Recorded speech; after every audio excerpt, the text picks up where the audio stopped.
आती हैं। उन्होंने कभी लिखा कि हम फांकों को मस्ती में जीते हैं, गली गली फरियाद नहीं करते। हम फांकों को मस्ती में जीते हैं, गली गली फरियाद नहीं करते। सच कहते हैं अथवा चुप रहते हैं, हम लफ्जों को बर्बाद नहीं करते। ये तेवर जिस कवि का होता है। हमारा बहुत प्यारा छोटा भाई इस समय बनारस हिंदू विश्वविद्यालय में पीएचडी कर रहा है, छोटा भाई दीपमन। आए आप लोग जोरदार तालियों से भाई दीपमन का स्वागत करें। बहुत बहुत धन्यवाद अग्रज। ओज के कवि के रूप में मेरा परिचय कराया गया।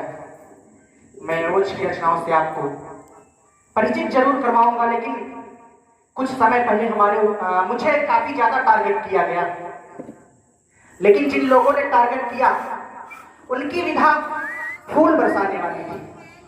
लेकिन अगर मैंने टारगेट किया तो आप समझ सकते हैं कि इसका अंजाम क्या हो सकता है। शायद 302 लेके ही लोग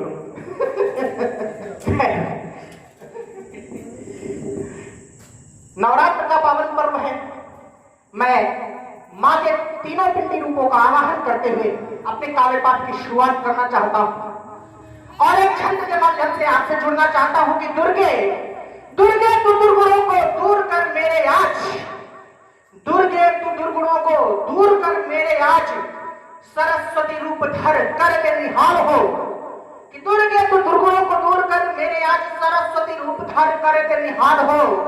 धन धान्य की रहे ना कमी इस दुनिया में, होके महालक्ष्मी तू रहे प्रतिपाल हो। होके महालक्ष्मी तू रहे प्रतिपाल हो।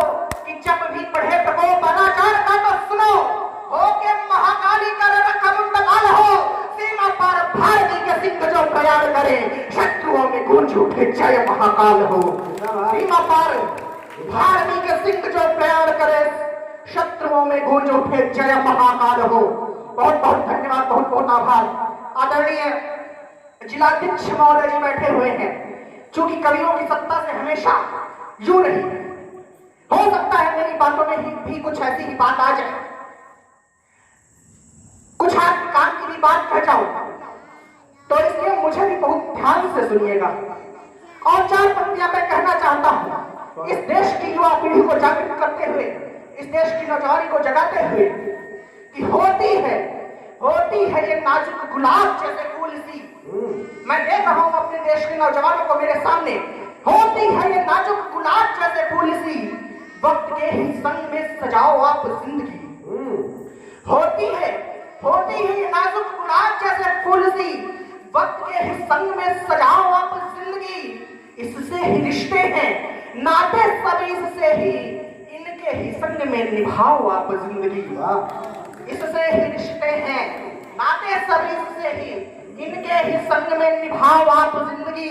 किंतु मत भूलना के देश तेरा पहले है, इससे तो छोटी ही बताओ आप जिंदगी। और नहीं कहता कि कभी मरिए वतन हेतु, देश हित जीकर दिखाओ आप जिंदगी। नहीं कहता कि कभी मरिए वतन हेतु, देश हित जीकर दिखाओ आप जिंदगी। और चूंकि समय भी मेरे पास बहुत ज्यादा नहीं है, मैं एक छंद और आपके समक्ष पढ़ना चाहता हूं। मुझे याद आता है एक चरित्र आजादी के महासमर का, जिसे हम भगत सिंह के नाम से जानते हैं। भगत सिंह का एक चरित्र हम लोगों ने देखा, जिसमें भगत सिंह को मात्र रक्त से, यानी कि रक्तिम क्रांति से ही जोड़कर देखा गया है।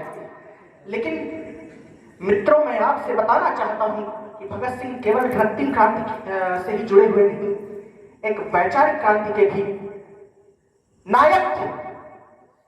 मैं उस भगत सिंह को याद करना चाहता हूं, नेशनल कॉलेज का गोल्ड मेडलिस्ट छात्र। और उसकी सरकार से क्यों बन जाती है? क्यों उसे अंग्रेजी सरकार के खिलाफ लड़ना पड़ता है? मैं कहना चाहता हूं कि मेरा भगत सिंह बोल रही है, मेरे शब्द नहीं है। मुझे लगता है कि मैंने इन शब्दों में कहीं अगर भगत सिंह को उतार दिया हो तो आपका आशीष चाहता हूं। आदरणीय अध्यक्ष जी, हो सकता है आपके काम की भी पंक्तियां हो।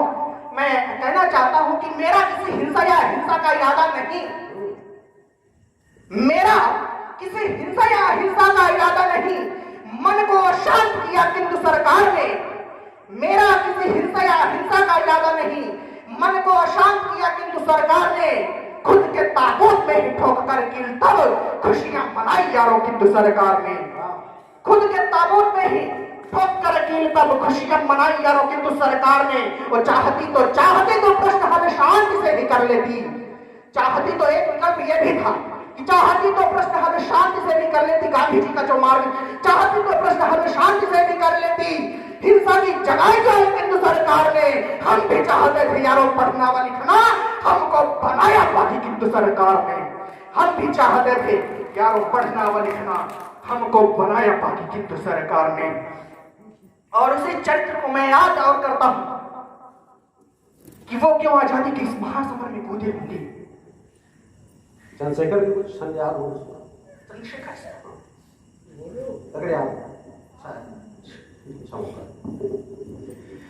मेरी एक रचना है क्रांतिवीर आजाद। अग्रज का आदेश रहा है कि उसमें से कुछ पंक्तियां आप सभी के समक्ष में रखूं।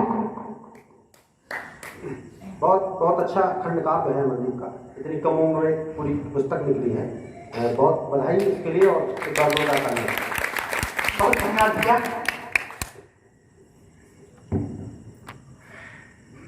क्रांतिवीर आजाद की कुछ पंक्तियां आप लोगों के समक्ष रखता हूं कि सुनो सुनो सुनो क्रांति पथ की है डगर कठोर जी। सुनो क्रांति पथ की है डगर कठोर जी। हर जगह उठे फले क्रांति का भी शोर जी। कि है बड़ी कठोर माता भारती की बंदगी। कभी रुखी सुखी कभी भूखी भूखी जिंदगी। कभी कभी चने व चबेले ही करीब हैं, कभी कभी होते नहीं वह भी नसीब हैं। और धन्य धन्य भारती के शेरों की ये जिंदगी। धन्य ऐसे लाल और धन्य ऐसी बंदगी। धन्य ऐसे लाल और धन्य ऐसी बंदगी। मैं उनको ही नमन करते हुए कहना चाहता हूं कि होती धरा धन्य, होती धरा धन्य वह जहां जन्म धारते। धन्य वह भूमि जहां किलकारी मारते। सदा है प्रणव प्रभु जहां खेलते हैं वे। साथियों के साथ साथ जहां मेलते हैं वे। कर्म भूमि का तो यारों उनकी जवाब क्या, उनकी लीलाओं का भी होता है हिसाब क्या। गिरता है लहू जहां वही चारों धाम है। ऐसे वीरों को अमन करता सलाम है। ऐसे वीरों को अमन करता सलाम है। ऐसे वीरों को अमन करता सलाम है। अच्छा एक रचना किसानों, हाँ, किसानों पर एक रचना के बाद मैं अपने काव्य पाठ को विराम दूंगा। क्योंकि मेरी ये शैली बहुचर्चित रही है। मैं अमूमन जिस शैली में काव्य पाठ करता हूँ वो आप लोगों के समक्ष रखना चाहता हूँ। हो सकता है कि किसानों की रचना बहुत कम लोगों तक पहुंची हो, फिर भी मैं काव्य पाठ का प्रयास करूंगा। कि किसी जिंदगी की यह कैसी दास्तान है, किसी जिंदगी की यह कैसी दास्तान है। आरती नहीं है यह ना कोई अजान है। कि हाथ में कलम आज रक्त में उबाल है। कौन तादिनों से था ये मन में सवाल है। मैं बात नहीं कर रहा हिंदू मुसलमान की, ना ही कोई राम और ना ही रहमान की, ना तो कोई वेद ग्रंथ ना किसी कुरान की। मैं बात कर रहा हूँ आज देश के किसान की। मैं बात कर रहा हूँ आज देश के किसान की। कि ना ही कोई कल्पना ये ना ही कोई गान है, ना ही मेरे गीतों की ये कोई पहचान है। कहने को कहे तो मैं बातें कुछ जहान की, लिख दूं मैं कल्पना में यादें भी आमान की। पर इन आँखियों ने नीर भी बहाया है। देख भगवान आज मन भर आया है। बिल आया फिर आज दर्द की किताब से। लग रहा युद्ध होगा गेहूं का गुलाब से। अच्छा, लग रहा होगा देश का गुलाब से। वाह, लग रहा युद्ध होगा देश गेहूं का गुलाब से। और कुछ पंक्तियां मैं यहाँ से काटता हूँ क्योंकि कविता लंबी है, लेकिन मैं जो सुनाना चाहता हूँ तो वहां पे किसान से मेरी बातचीत होती है। तो वो किसान मुझे क्या बताता है, क्या कहता है कि चुपचाप सहता हूँ, चुपचाप सहता हूँ, चुप ही में रहता हूँ। चुपचाप सहता हूँ, चुप ही में रहता हूँ। अपना ही रंग अब खुद नहीं कहता हूँ। कि प्रश्न तो है ढेर आते दिल की किताब में, ढूंढता मैं खुद को भी उनके जवाब में। पर नहीं होते प्रश्न का कोई जवाब है। सच मेरे आंसुओं का ना कोई हिसाब है। पर सच जान लो जो आपका शवाब है। मेरे गेहूं पर ही ये आपका गुलाब है। मेरे गेहूं पर ही ये आपका गुलाब है। कि अब मेरा प्रश्न होता हर सरकार से, नेता मंत्री बन बैठे हर किरदार से, लगती कचहरी जो मेरे दरबार में, खड़े होते सारे सारे एक ही कतार में, भले नौकरशाह आप या कि महाराज हो, रख दे कि शीश पर दुनिया का ताज हो, अब न मिलेंगी कभी आंख को जमानते, माफ न करेंगी तुम्हें देश की अदालतें, माफ न करेंगे तुम्हें बहुत अच्छा। देश की अदालतें की चुप, माफ ना करेंगे तुम्हें देश की अदालतें की, कटता वही है जी जो होगा इंसान खुद। एक बात आप जानते हैं कि मनुष्य वही काटता है जो कुछ बोलता है, तो वही मैं कहना चाहता हूं कि कटता वही है जी जो होगा इंसान खुद, रहेगा किसान तो रोएगा किसान तो फिर रोगा भगवान खुद, भले ही हवेलियों में आप मुस्कुराइए, हाथ पर हाथ रख के लगाइए, मत भूलो दीवारें ये आपके मकान की, सदा रही कर्जदार इनके एहसान की, यही रखे आरती व आयत कुरान की, और इनसे ही बनती है मूर्ति इस जहान की, इनसे ही बनती है मूर्ति इस जहान की। बहुत बहुत धन्यवाद, बहुत बहुत